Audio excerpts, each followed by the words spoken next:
प्रस्तुत है रानी सारंधा भाग 9। मध्याह्न था। सूर्य नारायण सिर पर आकर अग्नि की वर्षा कर रहे थे। शरीर को झुलसाने वाली प्रचंड प्रखर वायु वन और पर्वत में आग लगाती फिरती थी।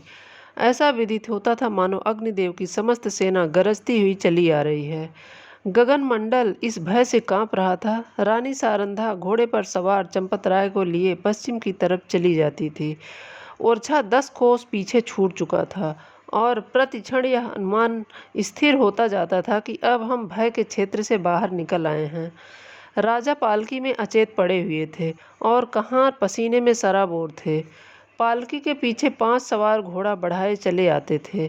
प्यास के मारे सबका बुरा हाल था। तालू सूखा जा रहा था। किसी वृक्ष की छां और कुएं की तलाश में आंखों चारों ओर दौड़ रही थी।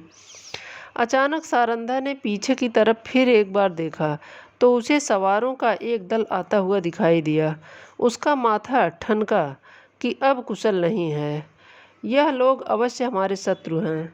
फिर विचार हुआ कि शायद मेरे राजकुमार अपने आदमियों को लिए हमारी सहायता को आ रहे हैं। नैराश्य में भी आशा साथ नहीं छोड़ती। कई मिनट तक वह इसी आशा और भय की अवस्था में रही, यहाँ तक कि वह दल निकट आ गया। सिपाहियों के वस्त्र साफ नजर आने लगे। रानी ने एक ठंडी सांस ली। उनका शरीर तृणवत कांपने लगा और बादशाही सेना के लोग थे। सारंधा ने कहारों से कहा, डोली रोक लो। बुंदेला सिपाहियों ने भी तलवारें खींच ली। राजा की अवस्था बहुत शोचनीय थी, किंतु जैसे दबी हुई आग हवा लगते ही प्रदीप्त हो जाती है, उसी प्रकार संकट का ज्ञान होते ही उनके जर्जर शरीर में वीरात्मा चमक उठी। वे पालकी का पर्दा उठाकर बाहर निकल आए। धनुष बाण हाथ में ले लिया, किंतु वह धनुष जो उनके हाथ में इंद्र का वज्र बन जाता था, इस समय जरा भी न झुका।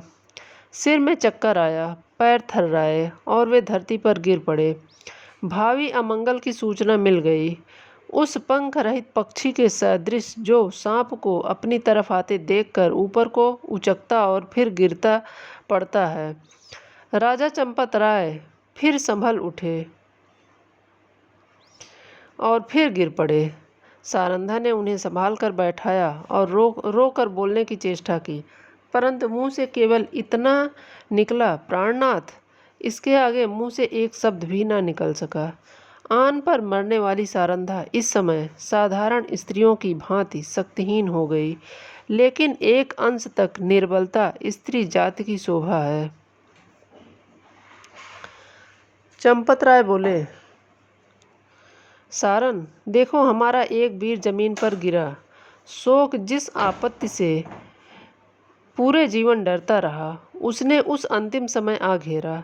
मेरी आंखों के सामने शत्रु तुम्हारे कोमल शरीर को हाथ लगाएंगे और मैं जगह से हिल भी ना सकूंगा। हाय मृत्यु, तू कब आएगी? यह कहते कहते उन्हें एक विचार आया। तलवार की तरफ हाथ बढ़ाया, मगर हाथ में दम ना था। तब सारंधा से बोले, प्रिय, तुमने कितनी ही अवसरों पर मेरी आन निभाई है। इतना सुनते ही सारंधा के मुरझाए हुए मुख पर लाली दौड़ गई। आंसू सूख गए। इस आशा ने कि मैं पति के कुछ काम आ सकती हूँ, उसके हृदय में बल का संचार कर दिया। वह राजा की ओर विश्वास भरे भाव से देखकर बोली, ईश्वर ने चाहा तो मरते दम तक निभाऊंगी। रानी ने समझा, राजा मुझे प्राण देने का संकेत कर रहे हैं। चंपतराय, तुमने मेरी बात कभी नहीं टाली। सारंधा, मरते दम तक न टालूंगी। राजा, यह मेरी अंतिम याचना है, इसे अस्वीकार न करना। सारंधा ने तलवार को निकालकर अपने वक्षस्थल पर रख लिया और कहा, यह आपकी आज्ञा नहीं है, मेरी हार्दिक अभिलाषा है कि मैं मरूं तो यह मस्तक आपके पद कमलों पर हो। चंपतराय, तुमने मेरा मतलब नहीं समझा। क्या तुम मुझे इसलिए शत्रुओं के हाथों में छोड़ जाओगी कि मैं बेड़ियां पहने हुए दिल्ली की गलियों में निंदा का पात्र बनूं? रानी ने जिज्ञासा की दृष्टि से राजा की ओर देखा। वह उनका मतलब न समझी। राजा, तुमसे एक वरदान मांगता हूँ। रानी, संघर्ष मांगिए। राजा, यह मेरी अंतिम प्रार्थना है। जो कुछ कहूँगा करोगी? रानी, सिर के बल करूँगी। राजा, देखो, तुमने वचन दिया है, इनकार मत करना। रानी कांपकर, आपके कहने की देर है। राजा, अपनी तलवार मेरी छाती में चुभा दो। रानी के हृदय पर वज्रघात सा हो गया। बोली, जीवननाथ। इसके आगे वह और कुछ न बोल सकी। आंखों में नैराश्य छा गया। राजा, मैं बेड़ियां पहनने के लिए जीवित नहीं रहना चाहता। रानी, मुझसे यह कैसे होगा? पांचवा और अंतिम सिपाही धरती पर गिरा। राजा ने झुलसाकर कहा, इसी जीवन पर आन निभाने का गर्व था। बादशाह के सिपाही राजा की तरफ लपके। राजा ने नैराश्य भाव से रानी की ओर देखा। रानी क्षण भर अनिश्चित रूप से खड़ी रही, लेकिन संकट में हमारी निश्चयात्मकता शक्ति बलवान हो जाती है। निकट था कि सिपाही लोग राजा को पकड़ ले, कि सारंधा ने दामिनी की भांति लपक कर तलवार राजा के हृदय में चुभा दी। प्रेम की नाव प्रेम के सागर में डूब गई। राजा के हृदय में रुधिर की धारा निकल रही थी, पर शांति छाई हुई थी। कैसा हृदय है! वह स्त्री जो अपने पति पर प्राण देती थी, आज उसकी प्राण घातिका है। जिस हृदय से आलिंगित होकर वह अपने यौवन सुख लूटा, जो हृदय उसकी अभिलाषाओं का केंद्र था, जो हृदय उसके अभिमान का पोषक था, उसी हृदय को सारंधा की तलवार छेद रही है। किसी स्त्री की तलवार से ऐसा काम हुआ है? आह! आत्माभिमान का यह कैसा विषादमय अंत है।